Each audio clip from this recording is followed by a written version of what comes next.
Good morning, good afternoon, good evening. Testing. Yep, the microphone symbol is lighting up, so I'm going to work on the assumption that you can hear me. If you can see my lips moving but no sound, type it up. Let me know that you cannot hear me. Welcome to Quarantine Q&A, 20th of May, 2020. And once again, good morning, good afternoon, and good evening, wherever you are, 6 p.m. in Singapore. The structure of today's session is the same as always, but we never know who's on the other end of the line. So I'll go through some of the parts that I always cover, a little bit of an introduction, then we'll do a 5 minutes centering exercise, and then we'll move to the Q&A itself. Before I begin formally, a couple of points as well. The Q&A work of the questions that you are asking me, just in case you also have a topic in mind without a particular question, by all means, type up what your topic of interest is. And as long as it's related to mental health, physical health, or the Wim Hof Method, then I'm happy to address it. Don't write anything about quantum physics. I might not be able to help you with that. And then one additional point, which is more of an announcement, if you wish. As various countries in the world are now reopening, and Singapore itself has announced that from the 1st of June, they will ease off they call it the circuit breaker measures.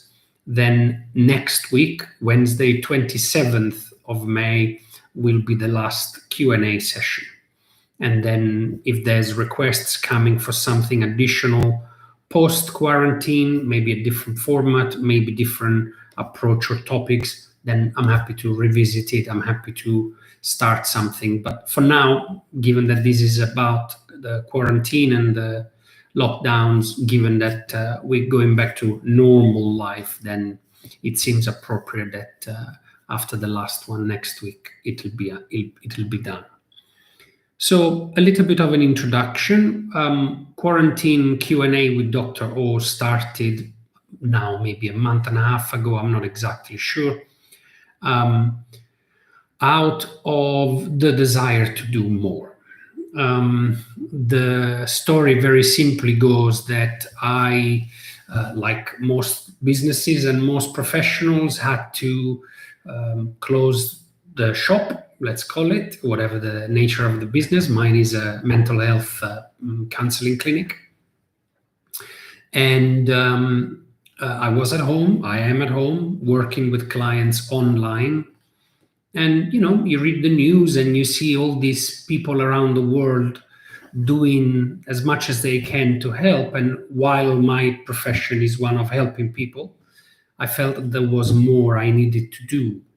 And so, given the comments I was hearing from my clients, some positive, some negative, about the quarantine experiences they were having, I thought, hey, there seems to be a lot of common questions coming up. Let's put together a format where people can dial in, listen to me. I'm clearly going back a long time, dial up internet. Anyway, dial in and ask their questions. And so this is why the Quarantine Q&A with Dr. O live sessions were born. For those of you who don't know me, Oberdan Marianetti is my name. I'm a qualified psychologist. I'm a qualified clinical sexologist. And I'm a qualified Wim Hof Method instructor. And my work is basically centered around alleviating unnecessary suffering. And the key word in there is unnecessary. And the way I do it primarily is by helping people reconnect to their innate power.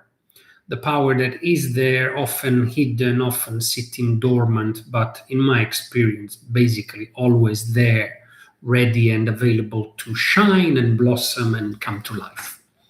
So that's it for the introductions. The centering exercise today, I want to introduce a new one. Last week we did the There Is Noting exercise. Today we do something that special forces in the military use to center and stay calm during battle. Now, clearly, we're not in battle right now, thankfully, but one could argue that yes, we are in battles because we're all battling the daily demands of life, the multiple pushes and pulls from the environment, the people around us, etc. And it's quite easy to come to a session like this with your head still buzzing, your heart pumping. Maybe you're listening to this while you're cooking or while you're doing something around the house or while you're typing up, whatever it is. But the centering exercise is an opportunity for you to center, for you to be here, be present ultimately to yourself. I'm grateful that you are here, present to my session, to what I'm saying. But ultimately, what I'm hoping for you to take away from this is the importance of being present to yourself, to your loved ones, to your daily activity, to your life. So, the exercise we're going to do, 5 minutes, as always, is called box breathing. And the reason it's called box breathing is because you can draw it in a square, in a box. So the way it's going to work, we're going to go 5 minutes doing the same thing in silence. And it's going to be a count of 4 inhale, and that's going in. And the idea is that you count 4 at your pace. So if you are a fast counter, fast breather, your 4 could be 1, 2, 3, 4, and you're already in. I tend to be a slower breather, so my 4 is going to be, okay? Whatever the count, speed and pace, it's up to you, but just make sure it's a count of 4. So the box works like this: 4 counts to inhale, then hold for a count of 4. After the count of 4, exhale for a count of 4, and then hold on a count of 4 on empty lungs. And so on and so forth for 5 minutes. Okay, so this is called boxed breathing. Inhale for 4, hold your breath for 4, exhale for 4, and hold for 4, begin again. Okay, we'll start the 5 minutes now. If you're doing it with your eyes closed, that's great. If not, that's also great. Just breathe. Okay, you'll hear the alarm going off after the 5 minutes. Happy breathing.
Just in case you've just joined, we are doing a 5 minutes centering exercise.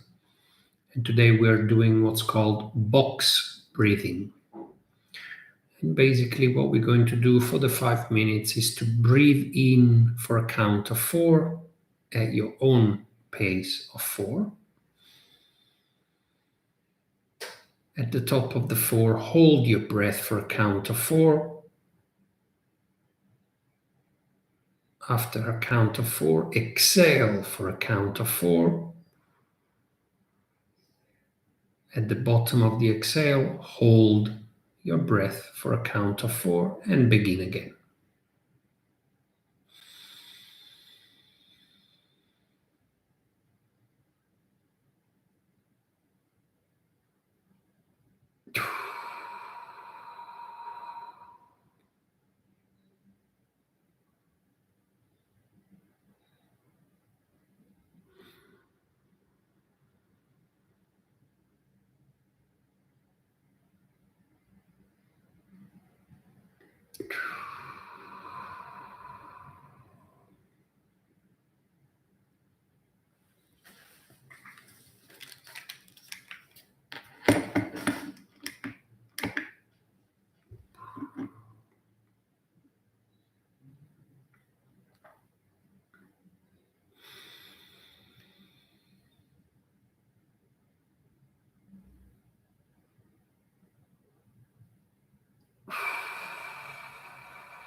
Okay. So that was our 5 minutes breathing exercise, again called box breathing. Some of you might find it strange to hold your breath at the bottom of the exhale because usually we're not practicing holding our breath on empty lungs, because we find it counterintuitive and we think that, hold on, I've just put all the oxygen I need out. How can I hold my breath on empty lungs? But actually, it's a misconception because you're always carrying some oxygen, and depending on how you do the breathing, you might have quite a lot of oxygen to hold your breath on empty lungs for a long time. If you know what free diving is, these are athletes who dive underwater either in depth or statically or in length, um, without oxygen bottles. And there are a few of these world renowned athletes who historically have done their immersions on empty lungs. So, something to potentially look into that you might be curious in. But the point of the exercise, like most breathing exercises, is to bring you back to that natural rhythm that you can carry with yourself anywhere you are, anytime. To come back to your center, to relax, to, you might remember from last week, slow down your nervous system, in particular by breathing in a way that activates the parasympathetic nervous system, which just lowers the stress response, and very useful, very powerful way of calming down and staying centered in moments when necessary. Okay, so we got a couple of questions there. There's just a few thoughts I want to share about the week and my reflections on quarantine and what's happening around the world with this. And a reminder that if you have a topic that you want me to address as much as I can, then please type it up.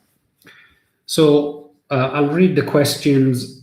I'll then share what I have in mind, and then we'll go back to the questions. I think what I have to share might address some of those. So the first question is, what is wrong with me that I suddenly burst to cry for no reason and have some sleeping problems when I wasn't like this before? Thank you.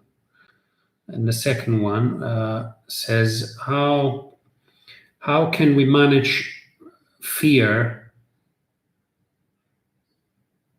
How can we manage fear that might emerge from somebody else when we meet them now that the quarantine is over? Okay. So the short message I sent today with the link for this live session pointed to the fact that I noticed over the last week there have been multiple articles that popped into my usual news streams about mental health.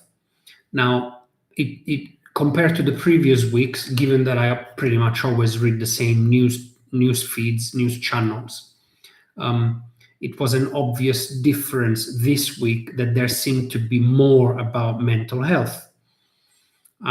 Perhaps it's because we are getting back to normal lives, as I said, normal between inverted commas. Perhaps because it has become obvious to institutions and commentators that mental health is a problem. I don't know what the reason is, but the fact remains that I noticed a higher than usual number of articles commenting on mental health. Now, my first reaction to that is, wow, fantastic, amazing, awesome, keep it going, because it's quite clear that the dialogue revolving around mental health is, for lack of a better word, basically non-existent. I'll give you an example of what I mean by that. Several of the people who consider going to therapy struggle with the idea of investing time and indeed money and effort to sit down and talk to somebody. I can talk to a friend, I can talk to my partner, I can talk to whatever. And what makes me curious about comments like that and the resistance to mental health services is that we readily spend collectively, globally, worldwide, same thing anyway, billions and billions of dollars to go and pump these muscles. We spend billions of dollars to pump the intellectual muscles. And if we're so keen to create a balance for ourselves, a healthy, fulfilling, joyful life, why are we so ready to spend time, money, and effort for the body, for the mind, but for some reason when it comes to the heart, we think, whoa, no, not for me, only for the crazy people, too expensive, I can just talk to a friend. It's a bit skewed. And I might be biased as a professional in this field, but I don't believe I am.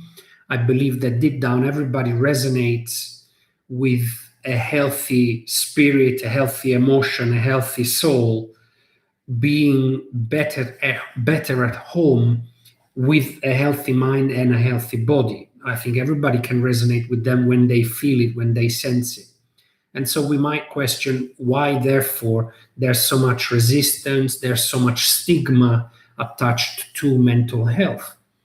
And I believe reason number one is because mental health professionals are, in my opinion, rather crap at advertising the benefits, the values, and the structures of our own work. I believe we are far removed from the language of everyday Joe Bloggs and Mary Smiths. We ourselves get confused. Ask any professional of mental health what the difference is between counselor and therapist and psychoanalyst and psychotherapist, And I think you might get confused by their own confusion. There's language that is uh, far too technical for the everyday conversations and marketing purposes. There's confusion. Let's not go there because it could be a whole session in its own right. But basically, reason number one, I believe, is because we as professionals are rather rubbish at advertising and marketing our services and our value and benefits.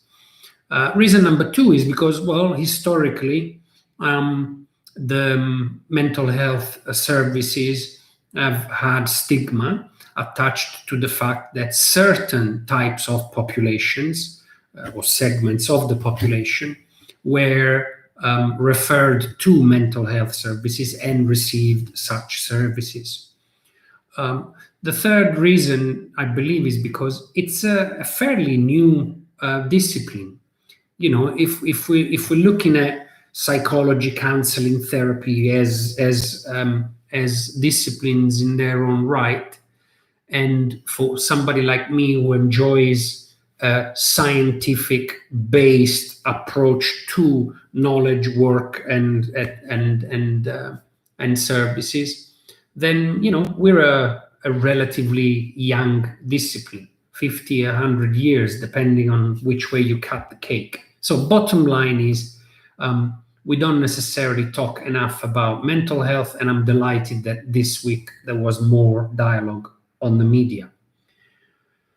The second point about what was being written is that they seemed to be suggesting, most of the articles I read, not all of them, but certainly most of them seem to be suggesting that COVID-19, and in particular the lockdown, were causing mental health issues.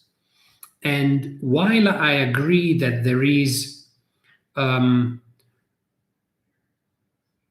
shift in behaviors and circumstances that invariably would have impacted some people's lives negatively and therefore impacted their mental health, I'm not sure it's the majority cause of the increase of phone calls to helplines and visits to certain psychiatric units or hospitals that some countries are reporting. And, there's no denying that being locked at home with an abusive or violent partner doesn't help anybody's mental health. There is no denying that losing one's job, maybe the only income in the household, might cause stress sufficiently to impact mental health negatively.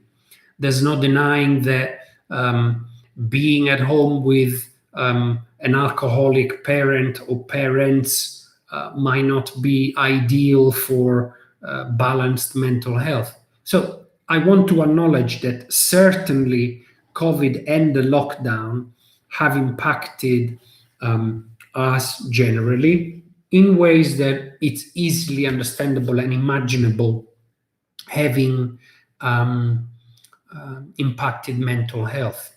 But again, I disagree with the suggestion in these articles that it has to do with the lockdown. My premise, my assessment is that actually the lockdown, COVID, have acted primarily as amplifiers. They've only made louder what was already there rather than creating new. As I say, there is both for certain, but the suggestion seems to be that created more than the other argument, which is highlighted what was already there and amplified it. You might remember from the last week live session we had, I talked about basically shining the light on certain distractions that we have when we are outside, and the fact that we had to do without it. And while they might be painful distractions, they might nevertheless be useful distractions from spending time with oneself to listen to our emotions, genuinely looking at a problem in the household or in the relationship or in the workplace. And therefore, with those distractions being removed and the big lens being placed on this situation, we've amplified what I believe was already there. And so the next question that came from me was, okay, if we are seeing all these additional reports on mental health issues because of the lockdown, and indeed more coming out because lockdowns are ending and people are going back to normal life, what has the lockdown amplified? What do I believe is behind all this? And therefore, what can we do collectively and indeed as mental health professionals? And I think that the lockdown and the COVID has highlighted how much and how deeply we live anyway, live, a life of fantasy, of hypnotic states, of disassociations, of escape, distractions, cravings. You can call them so many different things. But basically, I believe we have been sold ideas that, while on the surface and while within the system as we know it today, seem helpful, aspirational, and fulfilling, the experience that most people have is rather the opposite. So, the narrative that I believe we have been sold is very simple. It's at the core of what I call my essence model, and the idea that the healing comes from reconnecting to our innate power. And the narrative is basically that we grew up being told that if we comply to this script, this script, this script, and this script, which could be a good boy script, it could be study hard script, it could be get good grades and you go into a good university, which will then give you access to a good job, which will then give you access to earning a lot of money, which will then give you access to finding the right partner, which will then give you access to buying a house, having 2.1 kids, a dog, a house in the suburbs, 3 holidays a year, and then you live happily ever after. And I think, as I mentioned in a previous call, that's plain bullshit, because for the large majority of us who strive to comply with all those scripts, the model doesn't work. And it doesn't work at all levels of society. I've had the fortune of working with people from all walks of life, from all social economic status, and the large majority, and I mean the large majority, I would hazard 80% of the people who I have encountered and shared this type of story, and who arrived at what they were told was the pinnacle of happiness, got there, and only once they got there looked around and said, is this it? How come I'm not happy? What's more now? I've done everything they wanted me to do. I've no idea what else is there, and I can't see any further up. So what now? And so, because we bought into this idea, because we bought into this script, we have departed from ourselves. We have gotten so bedded into working hard, studying hard, succeeding in the career, accumulating goods, and flashing how beautiful and how balanced and how awesome our life is on social media, that we no longer have a real sense for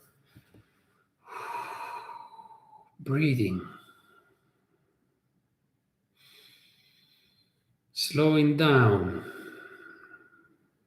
listening to our own heart rate, listening to our kids laughter, tears, joy, listening to our partner's aspirations and hopes and fears and insecurities, listening to our clients' wishes and desires that come from a human perspective, not from a profit perspective, going out in nature and observing the birds and the butterflies and the fish and whatever type of environment you're in. We don't do that stuff. We're too busy running around fulfilling the script. It doesn't work. Not fully. It has its place, it has its merits, because at the end of the day, we live in this system. So we have to work with this system. We can't throw it all away. I love the English saying, throwing the baby out with the bathwater. We can't do that. We have to be within the system and play by some of the rules of the system. Or if it doesn't work for us, find another system, create another system. But, it's not that easy to do. So let's not throw it all away. But what I'm trying to illustrate through these comments today is that my belief is the lockdown and the COVID, so the lockdown that derived from the COVID, maybe it's a good thing. Maybe having shone the light and put the lens on these issues that we are facing, having amplified the magnitude of the issues. One, we have created more dialogue. Hallelujah. Let it be heard loud and clear. Let it be even broader and further reaching, because we need to have the dialogue on mental health. It is real. There are issues out there, undercurrent issues that need to be addressed. And also because I believe, maybe more wishful thinking, okay? But I certainly hope, I don't believe, I hope that people, the individuals as well as the collective, but the individuals will take stock of what they witnessed in themselves, in their families, at work, during the lockdown, and realize that, yeah, this is not for me. This is killing me. I'm stressing out. I'm losing hair. I've got skin rashes popping up. I stopped sleeping well. I haven't had sex with my partner for 2 years. I'm angry all the time. Whatever, right? I don't know what the story is. But these constant pressures coming from the outside that ultimately don't make us happy, don't fulfill us, need to change. And so I hope that the amplifier of these last few months has motivated enough people to say, well, you know what? This job isn't for me. This relationship isn't for me. Or this way of working doesn't work. I want to modify. This relationship needs this part addressing. Let's do something about it. So I genuinely hope that we can derive some good from the lockdowns, from the COVID pandemic, in relation to mental health. Yes, there will be what's the English word? There will be a backlog, maybe is the word, an increase of calls and demands about mental health now that things have been highlighted, but might it be used for good? Those were my comments from the week and the relation to mental health and what I hope we can do with it. So we have another question.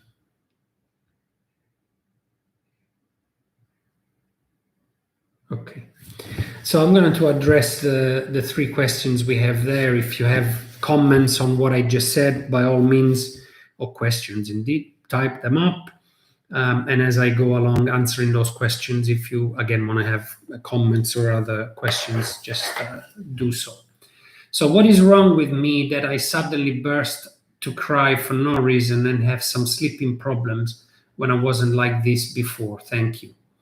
I think basically what I've just shared following the articles I read might be what's going on there. The isolation, especially if we live alone, especially if we no longer have the daily interactions from commuting, shopping, being with colleagues, going for lunch, um, can really amplify the voices and the sounds and the energies that we have inside. And often these messages, these energies, these voices that come from within come from deep places, with emotions and stories that have been sitting there for a long, long time. And for whatever reason, consciously or subconsciously, we have kept at bay with all the distractions that I described. During lockdown, and again, especially if we live alone, there's only so much distraction you can do. There's only so much Netflix you can watch, ice cream that you can have, and whatever. There's been a lot more time with self, a lot more time to notice, maybe not fully listen to, but certainly notice that, yeah, there's something going on inside that I'm not quite at peace with, I'm not quite happy with. And then if you're someone who's curious and courageous enough to go, you know what, let me dive in and see what it is, you might have discovered something new about yourself. You might have discovered some emotions going on in your life that needed dealing with, and maybe you've been able to process them, or maybe you reached out to a professional to get help, or some friends, whatever. But my assessment is, for the large majority of us, when that happens, the discomfort is such that we actively try to keep it at bay, keep it away. And so when we do that, the illusion that the mind gives is that we are controlling that, we are dealing with it. Not quite. You might work hard and you end up able to ignore it, but it doesn't mean it has disappeared. And most importantly, it doesn't mean the impact of whatever you are repressing or hiding has disappeared. And so, whether it is bursting out crying or not able to sleep as well as you did before, my invite is to find the strength to sit with the things that are coming up. There could be thoughts, it could be emotions, it could be physical kind of sensations. They are clues to a treasure hunt. And the treasure hunting quest is yourself.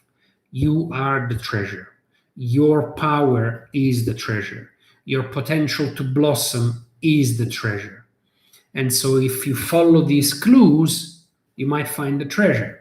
But like every treasure hunt, it's not easy to go through the treasure hunt. In fact, if the treasure hunt was curated, there would be booby traps around the path to the treasure. There would be hazards on the way to the treasure. There would be monsters and scary, dark entities to deal with. It's the design, it's on purpose. The effort to get to the treasure makes it so much more valuable when you eventually get to it. But that would be my answer to your question and my suggestions, Elia. The second question, which was about, so it's written in Italian, so I'm assuming it comes from Italy, and lockdown has already ended there, basically, even though measures are still in place. People are mostly free to move now. And the idea that is being presented by Eleonora here is, when I meet someone, they might be fearful, and therefore, how do I deal with their fear? So the one, no, it's not one, it's two words. Yeah, the two words answer would be with respect. The way to deal with somebody else's fear now that the quarantine is finished and we are starting to reconnect is with respect. We have no idea if this is someone we have not or could not be in touch throughout the quarantine, we have no idea what experience this person had for the last month, 2 months, 2.5 months while in lockdown. We have no idea how they're coming back into the world, how they are re entering the world. We have no idea what state of mind they're in. We might have no idea whether they still have a job, whether they are having daily panic attacks, or whether they're walking on cloud nine and they're the most relaxed they ever were. We don't know. We might not know fully to freely just be ourselves and go back to the normal being of prior COVID. Now, this is culturally specific as an example, but I think you appreciate what I'm trying to say. So, as an Italian myself, in Italy, social connection is very physical in nature. Okay, we hug, we kiss, we hold shoulders, we tap each other. It's a constant exchange of words and physicality. Okay, now this is not the case in Asia where we bow and say hello from the distance or other culture, but the point is there. Let's imagine in Italy the lockdown was off last week, you're coming out, you see a friend you haven't seen for a long time. It could be understandable that your brain goes, oh, Oberdan, so lovely, I haven't seen you for a long while, and you go for the hug, only to be met by a friend that goes, whoa, whoa, whoa, whoa, whoa, no, sorry, can we keep the distance, please? Again, culturally specific example, but that's what's coming to mind to answer the question about fear. The reaction on that point, coming from that open heart, loving place of, hey, Oberdan, it's lovely to see you after so long, might be, whoa, what the hell is wrong with you, man? I mean, I'm okay. Clearly you're okay. You're coming out. It's just a hug. What's going on? But the reason I say treat their fear or indeed their request with respect is because we don't know where they're at. And it's important that we understand each other's boundaries in the way in which we deal with the reconnection once we come back to the world. They might have vulnerable individuals at home that they are responsible for, like an elderly parent or a grandparent, and therefore feel very conscious about the safe distancing and want to make sure they don't expose themselves unnecessarily and therefore indirectly their relatives at home to risks. So let's be respectful of the fact that others might be re-entering the world not as peacefully as maybe we are doing. And so we could be just cool and chilled and relaxed about going out, shopping, being in the public transport, meeting a friend, saying hello, shaking hands, I don't know, whatever. And they might not. And it's okay. It's okay, because these have been unprecedented circumstances that have tested everybody in one way or another. Everybody has been tested. And so it's important that we appreciate that these tests come at a price. And so we might feel a little bit softer, a little bit more vulnerable. And therefore, if you are coming to embrace me and I'm going, whoa, sorry, no, let's keep the distance, it's not a personal attack on you. It's not an offensive gestures that I'm doing. I'm just trying to be perhaps self-preserving, I suppose, can be the right word. And, that could be one explanation of how to handle someone else's fear or, tentative reaction to reconnecting now the lockdowns are easing out and coming off, whatever. I hope that helps, Eleonora. Let's see what's the third question. Another Italian question. Buongiorno. Good morning. Why is social isolation so difficult? What are the symptoms that allow us to recognize the psychological stress that comes from it?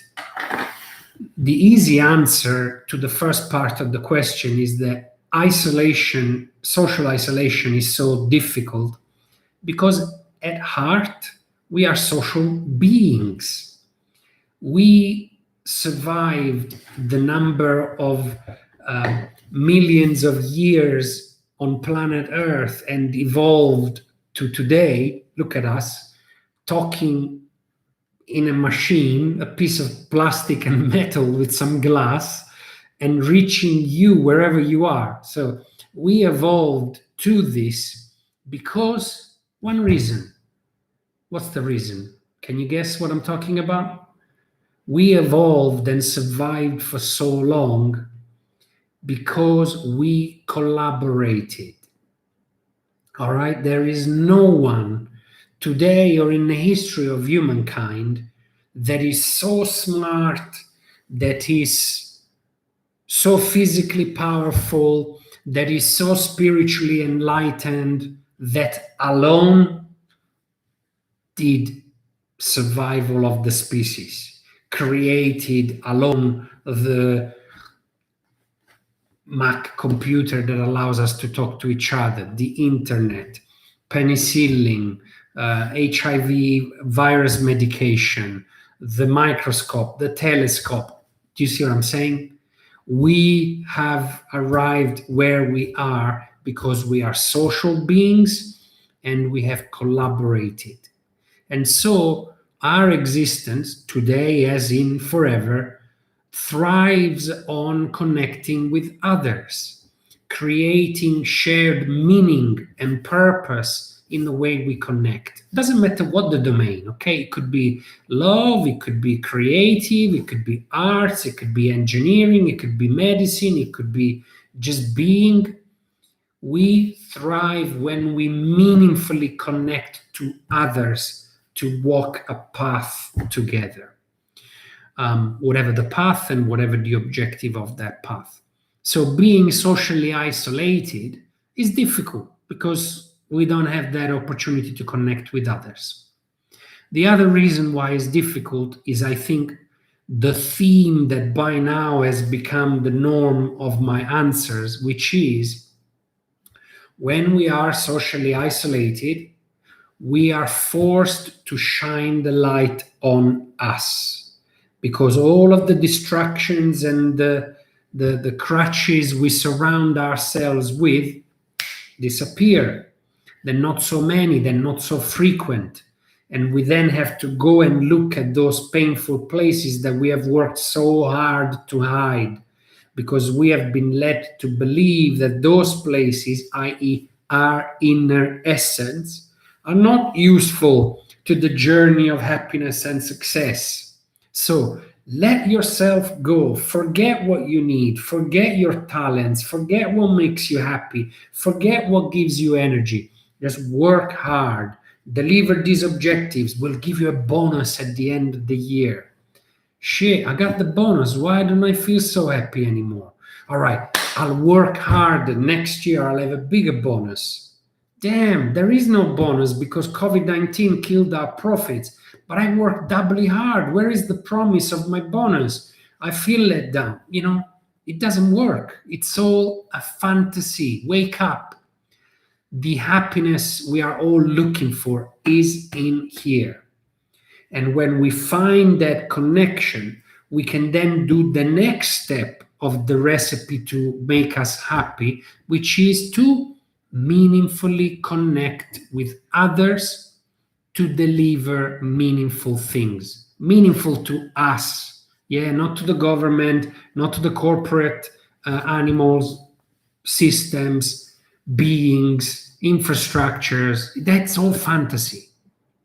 Find yourself, and you will find the way to be of value to your community, to your society, to your loved ones, however large or small that network is. Find yourself, and you will find a way to be of amazing value to others. So that answers the first part of the question. The second part: quali sono i sintomi che ci permettono di riconoscere lo stress psicologico? Wait, hold on. What are the symptoms? I don't know why I was writing in Italian. What are the symptoms that allow us to recognize psychological stress that derives from it? That's a difficult one to answer because if you heard what I said earlier, I do not believe, in large part, I do not believe that stress derives from isolation.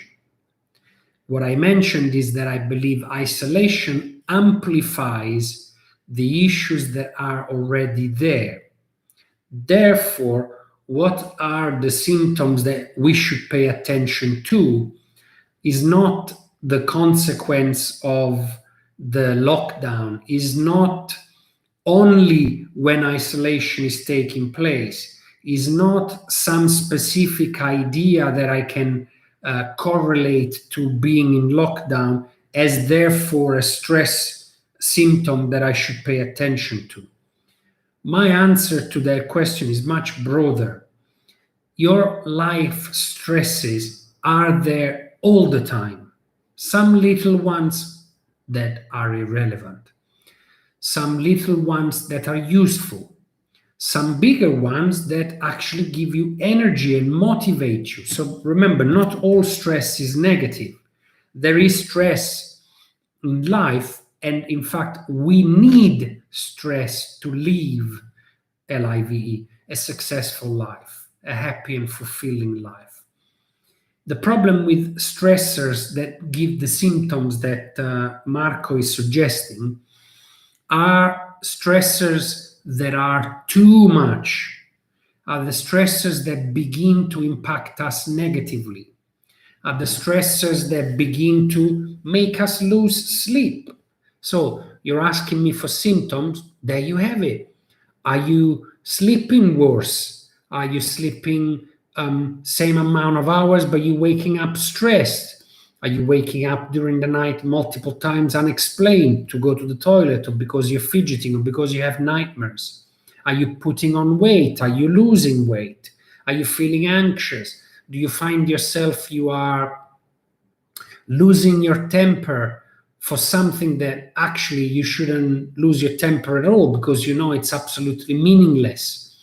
Do you find yourself actively working against your own interests, like procrastination or sabotaging your work or keeping yourself isolated from friends, or, the signs and symbols of something being not so well in our life are there every single day. They're there every single moment. I'll use the dashboard analogy again to illustrate the point. If you're driving along your car and all of a sudden a yellow light comes on the dashboard with a little petrol pump icon, you know it means your car is running out of fuel. You gotta go to the petrol station and pump some fuel. If you're driving along and a red light comes on, you've never seen this red light, you have no idea what it means, but at least you are aware of the fact that it's a warning. Something is wrong with the car that I need to pay attention to. Now, the tragedy is that when that happens in our lives, clearly the analogy of the dashboard can be the insomnia, can be eczema, can be panic attacks, can be anxiety, can be depression, can be all sorts of things. Unfortunately, when they show up on the dashboard, we go, ignore it. Mental health issues, nobody's going to care about. It'll pass by itself. I don't need to go to the mental health gym to train my mental health muscles, my emotions. I don't need to do that.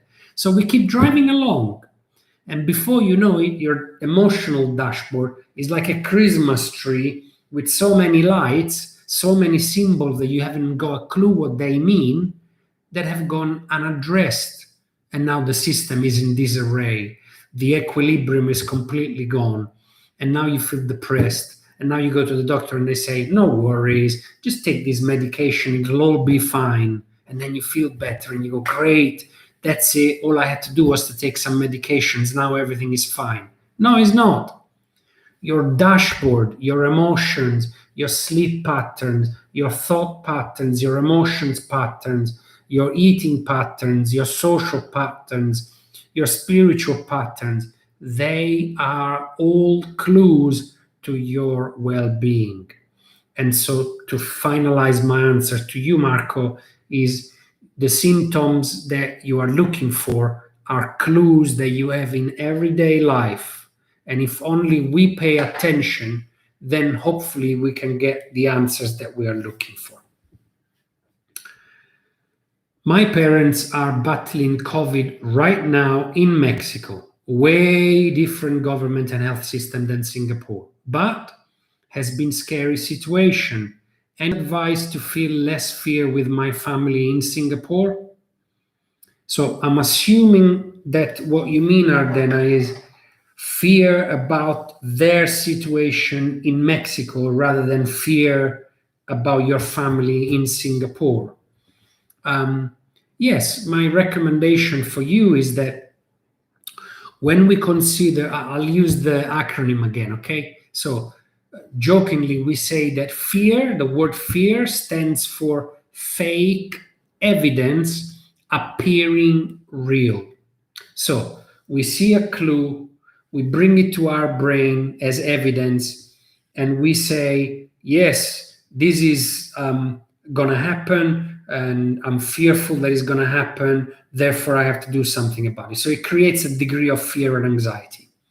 So if there is fear in the system and potentially overreacting to something that we might have no control over or it perhaps might never happen, then it's important that we keep connected to what's actually happening.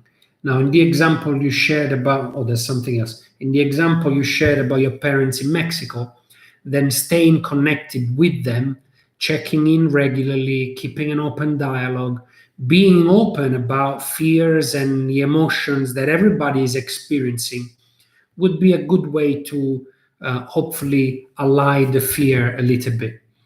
Getting sick in here with my kids. Getting sick in here with my kids. I'm not sure I understand. Do you mean getting sick all at home with my kids?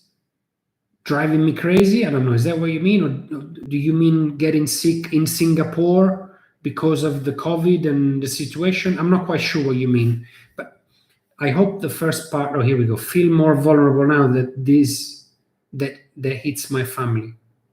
Yeah, well, of course, because when it gets closer to home, so to speak, when the threat gets closer to us, it's no longer the, oh, it's happening to them down there in that country. I'll never touch me. But as you might have experienced in many life events that we never expect to happen to us, and then by chance, by design, or by luck, who knows what the truth is, they happen to us, and then all of a sudden, it feels real, and that feeling real brings that, oh my God, it's close by, it's in Singapore now. There were cases at the hawker center next to us. I don't know, I'm making it up, but you get the picture.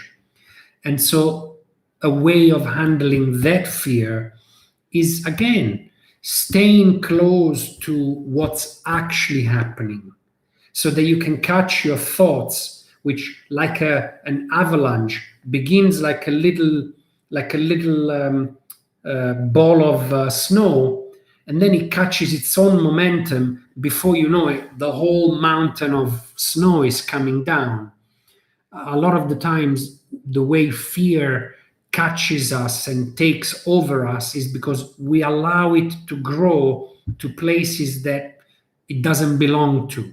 So staying present to what's actually happening, working in the case of COVID to comply with the guidelines, safe distancing, wearing the mask, good hygiene, talking to the kids about why we're doing this and keeping them safe while keeping them educated and informed. Doesn't matter what age they are. It's important that there's dialogue with all involved to stay present and stay conscious and actively work towards maintaining the safety as much as we can while accepting that we can't control everything. And so my hope is that, by doing that, we can allay the fear a little bit. And then, as I've already mentioned, even at home with our partner and as appropriate with our kids, being honest about our emotions is a way of deflating the emotion. Sometimes when we keep them in, they have a way of pushing against the boundaries and growing in pressure and strength and magnitude. And then sometimes all we have to do is prick the balloon and all of a sudden the fear loses its power, and maybe some of the other emotions too. Okay, you might have heard the sound of the hour ending. I really appreciate all of you here. A reminder that we will have one more final session next week, given that this is a quarantine Q&A, and Q&As are ending around quarantines are ending around the world, including Singapore. 1st of June, they have announced an easing of the lockdown measures. So we will do one more session Wednesday, 27th of May, 6 p.m. Singapore time, and then we'll close this series for good. Appreciate you being here once again. I send you lots of love and I wish you a good week. I'll speak to you soon. Ciao.